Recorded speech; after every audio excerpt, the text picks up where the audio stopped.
नमस्कार। आज हम एक बहुत ही दिलचस्प स्थिति पर बात कर रहे हैं।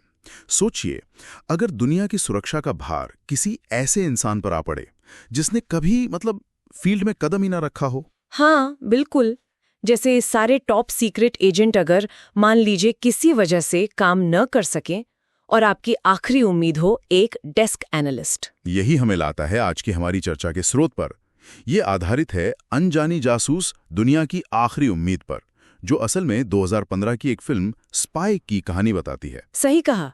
और कहानी का केंद्र है सूजन कूपर। मेलिसा मैकार्थी ने निभाया है ये रोल। वो CIA की एक बेहद स्मार्ट एनालिस्ट है। एनालिस्ट यानी वो जो पर्दे के पीछे से काम करती है, रणनीति बनाती है, जानकारी देती है। बिल्कुल। अपने बेसमेंट ऑफिस से वो एजेंट ब्रैडली फाइन, जूड लॉ का किरदार, उसकी आंखें और कान बनी हुई है मिशन पर, उसे गाइड करती है। लेकिन फिर कहानी में एक मोड़ आता है ना, सब गड़बड़ हो जाता है ना? हाँ, बहुत बड़ी गड़बड़। एक मिशन के दौरान फाइन मारा जाता है। हाँ। और सबसे बुरी बात ये कि एक बहुत खतरनाक सूटकेस न्यूक की लोकेशन बताए बिना। ओहो, और फिर पता चलता है कि रैना नाम की एक महिला है, हथियार डीलर थी होमर बोयानोव की बेटी। शायद उसे न्यूक के बारे में पता है। अच्छा, तो उसे पकड़ना होगा। लेकिन मुश्किल ये है कि रैना CIA के सारे टॉप फील्ड एजेंट्स को पहचानती है। फाइन को भी वो पहचान लेती है और लाइव कैमरे पर गोली मार देती है। बाप रे। तो कोई भी जाना पहचाना एजेंट उसके पास नहीं जा सकता। बिल्कुल नहीं। भेजना मतलब सीधे मौत के मुंह में भेजना, सिवाय एक के। सूजन कूपर। हाँ, वो एकमात्र चेहरा थी जिसे रैना नहीं जानती थी। और यही कहानी पलटती है। जब सब रास्ते बंद दिखे तो सूजन ने खुद वॉलंटियर किया, कहा मैं जाऊंगी। ये तो बहुत बड़ा कदम था उसके लिए। हाँ, और बाकी लोगों का क्या रिएक्शन था? सब हैरान थे, खासकर एजेंट रिक फोर्ड, जेसन स्टैथम वाला किरदार। हाँ। वो तो इतना भड़का कि गुस्से में नौकरी छोड़ दी। अच्छा, उसे लगा कि ये मिशन फेल होगा। हाँ, उसे बिल्कुल भरोसा नहीं था सूजन पर। लेकिन एजेंसी के पास कोई और चारा नहीं था, तो सूजन को पेरिस भेजा गया अंडरकवर। और पेरिस में कैसा रहा उसका अनुभव? शुरुआत तो यकीनन मुश्किल रही होगी। थोड़ी लड़खड़ाई जरूर। उसे अजीब सी पहचान दी गई थी, लेकिन उसने दिखा दिया कि उसमें दम है। उसने न सिर्फ एक संदिग्ध हत्यारे को पहचाना, बल्कि फोर्ड की जान भी बचाई। अरे वाह, मतलब फोर्ड भी वहीं था? हाँ, वो अपने तरीके से मिशन पर नजर रख रहा था। और सूसन ने वहीं पता लगाया कि अगला पड़ाव रोम है। रोम? वहां क्या हुआ? रोम में वो अपने CIA कॉन्टैक्ट एल्डो से मिलती है और उसे रेना का भरोसा जीतना था। कैसे किया उसने? उसने एक भीड़ भरी इवेंट में रेना की जान बचाई एक तरह से, और बस रेना इम्प्रेस हो गई।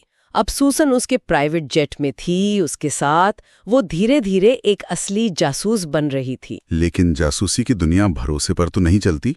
बुडापेस्ट में मामला और उलझ गया होगा। हाँ, बुडापेस्ट में बड़े खुलासे हुए। सूजन को पता चला कि CIA की ही एक एजेंट कैरन वॉकर असल में गद्दार है। वो रेना के साथ मिली हुई है। ओह, तो कैरन उसे पकड़ लिया? कैरन उसे गोली मारने ही वाली थी कि तभी एक अनजान स्नाइपर ने कैरन को मार गिराया। क्या?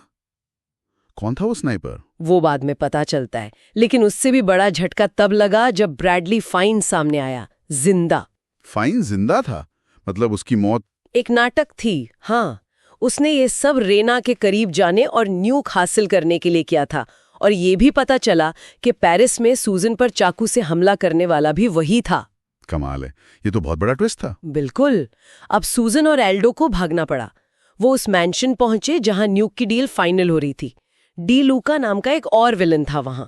और फिर क्लाइमैक्स, जबरदस्त एक्शन हुआ होगा। हाँ, डी लूका ने सबको धोखा दिया और न्यूक लेकर हेलीकॉप्टर में भागने लगा। और सूजन ने उसे जाने दिया? नहीं, सूसन और फोर्ड दोनों हेलीकॉप्टर से लटक गए।